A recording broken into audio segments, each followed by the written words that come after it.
निमल चूंकि अनीशा से बहुत मोहब्बत करती है और उसके लिए बहुत कंसर्न होती है, इसलिए हुज़ैफ़ा की बर्थडे पार्टी में इसने अनीशा और मुराद को एक दूसरे से खींचे खींचे महसूस किया, तो इसने वजह से भी इसका जिक्र कर दिया और अनीशा को फ़ोन करके भी यही सवाल किया। तो अनीशा ने ये कहकर इसको मुतमईन किया कि शायद काम के स्ट्रेस की वजह से मुराद झुंझुलाहट का शिकार है। रूही अनीशा की हमदर्द तबीयत का नाजायज़ फ़ायदा उठाती है। वो इसकी कॉल्स भी रिसीव करती है और अनीशा की गैर मौजूदगी में इसके बाथरूम में शावर लेकर इसके कॉस्मेटिक्स भी इस्तेमाल करती है।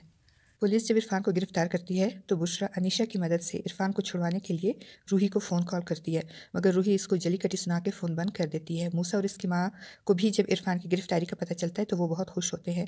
मुराद अनीशा को डिनर पर ले जाना चाहता है, मगर वो तैमूर के साथ इसके ऑफिस डेकोरेशन में मदद के लिए गई होती है। दूसरी तरफ रूही मुराद को अपने जाल में फांसने के लिए और इसका खुर्ब हासिल करने के लिए नई नई चालें चलती है। कभी आधी रात को कांच का गिलास तोड़ती है, कभी अपनी माँ को याद करके और उदास होने की एक्टिंग करती है और कभी चाय के साथ लवाजमात सजाकर मुराद की अटेंशन हासिल करने की कोशिश करती है। क्योंकि अनीशा तैमूर के ऑफिस गई होती है, इसलिए मुराद घर आने की बजाय वजी के साथ कॉफ़ी पीने चला जाता है।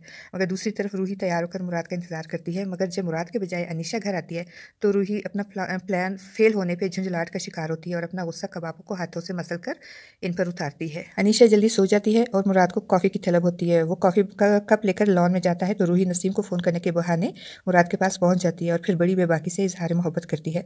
मुराद के डांटने पर वो अनीशा की कसम देकर इनको बताने से रोकती है। मुराद अजीब अजियत में मुब्तला होता है रूही की वजह से। एक तरफ अनीशा से मोहब्बत और वफा और दूसरी तरफ रूही की बातें इसको बहुत मुस्तरिब और परेशान करती हैं। मुराद बार बार अनीशा को कहता है कि मैं रूही की वजह से अनकंफर्टेबल हूँ, नसीम बुआ को फ़ोन करके जल्दी वापस आने को कहो। मगर अनीशा अजीब औरत है, अपने शोहर की परेशानी समझने के बजाय रूही की वकालत शुरू कर देती है।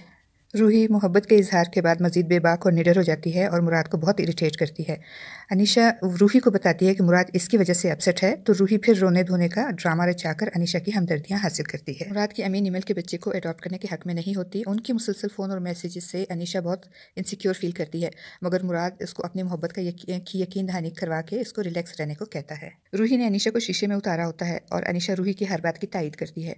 जब रूही किसी मज़ार पर जाने की बात करती है तो अनीशा मुराद की नाराज़गी की परवाह किए बगैर उसको फोर्स करती है कि रूही को भी साथ ले जाए। मुराद अनीशा से बहुत मोहब्बत करता है और वो नहीं चाहता कि अनीशा किसी बात की वजह से परेशान हो या इसको दुख पहुंचे, इसीलिए वो रूही की सारी बातें सुनने के बाद उसको अनीशा को बताने से मना करता है और इसी बात का फ़ायदा उठाकर रूही ज़बरदस्ती अपनी मोहब्बत मुराद के गले डालना चाहती है। हुज़ैफ़ा स्कूल नहीं जाना चाहता, मगर निमल इसको ज़बरदस्ती भेज देती है और बदकिस्मती से उसी दिन उसकी स्कूल वैन का एक्सीडेंट हो जाता है और इस एक्सीडेंट में बहुत दूसरे बच्चों के साथ साथ हुज़ैफ़ा की भी डेथ हो जाती है। निमल और वजी का सदमे से बुरा हाल होता है। अनीशा और मुराद भी गम से चूर होते हैं, मगर फिर भी वजी और निमल को संभालते हैं और उनको हौसला देते हैं। अनीशा और मुराद हुज़ैफ़ा की मौत के सदमे से बेहाल होते हैं और दूसरी तरफ रूही मुराद को हासिल करने के मंसूबे बनाती है और इसको ये मौका खुद अनीशा फराम करती है जब वो मुराद को अकेले घर भेजती है और सुबह रूही को अपने साथ लाने को कहती है। वो एक रात रूही के बुरे मकसद को हासिल करने के लिए काफ़ी होती है।